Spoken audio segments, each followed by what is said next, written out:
បើសិនជាចង់ញ៉ាំនំជើងជ្រូកគឺ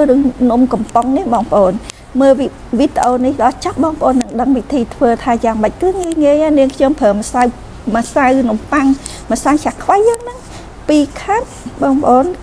ហើយបន្ទាប់មកនាងខ្ញុំប្រើម្សៅពោតម្សៅពោតហ្នឹងប្រើ1/4ដើម្បីឲ្យវាស្រួយបងប្អូនហើយបន្ទាប់មកម្រេចខ្នុរអំបិលបន្តិចហើយយើងច្របល់ចូលគ្នានេះខ្ញុំអត់ប្រើស្ករទេហើយសណ្តែកបាយហ្នឹងនាងខ្ញុំយកស្ងោរឲ្យឆ្អិនសិនហើយបន្ទាប់មកយើងយកមកច្របល់ចូលក្នុងម្សៅមានពេកគក់មានត្រាវយើងហាន់ហើយឈូសហើយអញ្ចឹងណាហើយបន្ទាប់មកនាងខ្ញុំមានបង្គាបងប្អូនដាក់បង្គាបន្តិចទៅឲ្យវាឆ្ងាញ់ហើយខ្ទឹមបារាំងនិងស្លឹកខ្ទឹមកាន់តែឈ្ងុយទៀតបងប្អូនហើយទឹកនាងខ្ញុំប្រើអាខាប់ដែលនាងខ្ញុំប្រើវ៉ាម្សៅហ្នឹងគឺដាក់ស្មើគ្នាប៉ុណ្ណឹងជាការសាច់ច្បល់ឲ្យចូលជាតិតែបងប្អូនកុំដាក់ស្ករអីណា